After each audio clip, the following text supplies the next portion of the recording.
여러분, 대북전단을 통해 성경책이 북한에 전해지는 것을 알고 계십니까? 대북전단 중단은 단순히 북한의 자유의 소식을 전할 수 없는 것뿐 아니라 북한에 성경책을 보낼 수 없다는 것을 또한 의미합니다. 한국 순교자의 소리라는 단체가 있습니다. 대북전단을 통해 성경책을 보내는 곳 중 하나죠. 이 단체가 6월 9일 대북전단 살포와 관련된 입장을 밝혔습니다. 요지는 이렇습니다. 풍선으로 북한에 성경을 보내지 않으면 평범한 북한 주민이 성경을 접할 길이 없다면서 오늘 우리가 풍선을 띄우지 못하게 막는다면 오늘 밤 2,000명 가까이 되는 북한 주민들이 성경을 읽지 못하게 직접 막는 것이라고 했습니다. 이 조그만 성경책 하나가 북한에 떨어짐으로 2,000명 가까운 북한 주민들이 성경을 읽게 될 것이다 라는 것이죠. 또 하나님의 말씀은 매이지 않는다고 성경은 말한다면서 하나님의 말씀은 인간이 만든 그 어떤 장애물도 다 뚫고 갈 것이라고 했습니다. 이들은 또 하나님의 말씀은 양날의 선 검보다 또 더 날카롭다고 성경은 말한다며 히브리서 4장 10절 말씀을 인용하면서 하나님의 말씀을 막는 것이 그것을 막는 이들 자신과 이 나라의 영적인 상처를 입히는 행동이라는 점을 유념하기 바란다고 했습니다. 하나님의 말씀을 막을 때 우리가 아니라 살아계신 하나님에게 배일 것이다 라고 강조했습니다. 이 단체 말고도 적지 않은 북한 인권단체들이 북한의 성경을 풍선으로 보내왔었죠. 실제로 비라에 날려보낸 성경책을 북한에서 읽고 변화를 받아 자유를 찾아온 탈북자도 있습니다. 저도 그런 탈북자를 만나본 적이 있습니다. 하나님의 말씀은 매이지 않는다라는 디모데후서 2장 9절 말씀처럼 이 말씀이 실제로 북한에서 벌어지고 있는 것이죠. 그렇습니다. 하나님의 말씀은 매이지 않습니다. 그럼에도 대북전단을 저지하는 것, 이것은 매일 수 없는 하나님의 말씀을 매고 묶고 막는 일입니다. 하나님이 두려워하지 않기 때문이죠.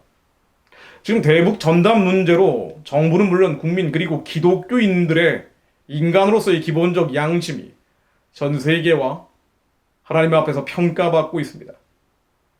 북한의 자유의 소식은 물론 성경조차 전하지 못하도록 전단을 막는 것, 가난하고 굶주린 주민들에게 식량을 주자고 하면서 정작 서해안에 페트병으로 쌀을 보내는 것은 막는 것, 이것을 역사가 하나님이 어떻게 평가하실지 생각해 봐야 합니다. 대북 인도적 지원과 북한 선교의 목소리를 높이던 한국의 큰 교회들, 큰 교단들도 마찬가지죠. 성경책도 보내지 못하고 페트병으로 쌀도 보내지 못하는 조치에 대해서는 왜 침묵합니까? 북한 선교와 대북 인도적 지원이라고 하지만 사실은 북한 정권에 돈과 쌀을 주는 것 외에는 허용될 수 없다는 것인가요? 한반도 평화를 위해서입니까? 그렇다면 그 한반도 평화를 위해 주민들에게 성경을 줘서도 쌀을 줘서도 안 된다는 것인가요? 그 한반도 평화를 위해서 북한 주민의 굶주림도 구원도 중요치 않다는 것입니까? 그렇게 북한에 쌀을 주자고 하면서 정작 북한 주민들에게 직접 간다고 하는 서해안의 페트병 통에 흘려보내는 그 조그마한 쌀에 대해서 이거 막겠다고 하는 조치에 대해서는 왜 아무 이야기를 하지 않습니까? 그럼에도 왜 인도적 지원, 왜 북한 선교라고 말을 합니까? 결국은 독재 체제 지원, 독재 정권 강화를 한다고 해야 하지 않습니까? 그것도 김일성 일가를 신으로 만들어 놓은 우상숭배 체제를 말이죠. 시편 72편 말씀입니다. 하나님이여 주의 판단력을 왕에게 주시고 주의 공의를 왕의 아들에게 주소서. 그가 주의 백성을 공의로 재판하며 주의 가난한 자를 정의로 재판하리니 의로 말미암아 산들이 백성에게 평강을 주며 작은 산들도 그리하리로다. 그가 가난한 백성의 억울함을 풀어주며 궁핍한 자의 자손을 구원하며 압박하는 자를 꺾으리로다. 그는 가난한 자와 궁핍한 자를 불쌍히 여기며 궁핍한 자의 생명을 구원하며 그들의 생명을 압박과 강포에서 구원하리니 그들의 피가 그의 눈앞에서 존귀히 여김을 받으리로다. 회개하지 않을 수 없습니다. 하나님, 가난하고 궁핍한 자의 생명을 구원하지 않았고 압박과 강포에서 죽어가는 동족들을 잊었던 저희들의 죄를 용서하여 주옵소서. 그러나 하나님, 아직 주님의 말씀으로 기도하는 백성들이 남아 있습니다. 주님 새 일을 행하여 주옵소서. 바벨론에서 유대 백성을 구하셨고 일제로부터 이 민족을 살리셨던 하나님, 이제는 기빌성 악신 들린 자들로부터 북한 동족을 구원하여 주옵소서. 이사야 44장 43장 16절 말씀입니다.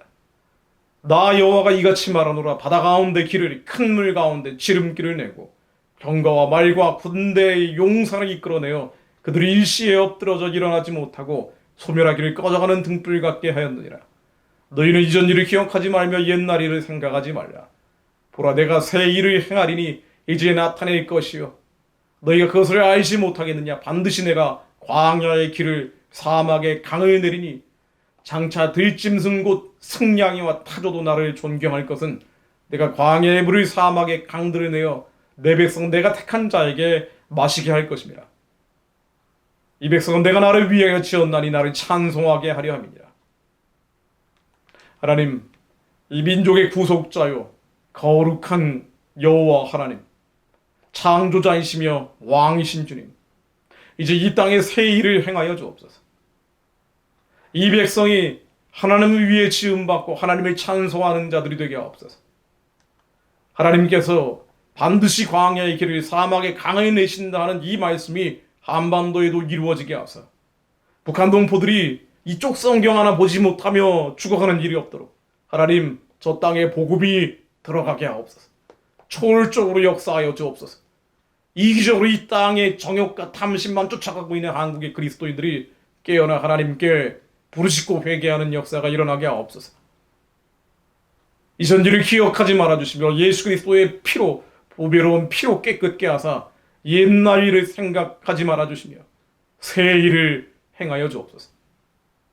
주님께서 그리하실 것을 믿음으로 선포하며 기도했습니다. 예수 그리스도 이름으로 기도했습니다. 아멘.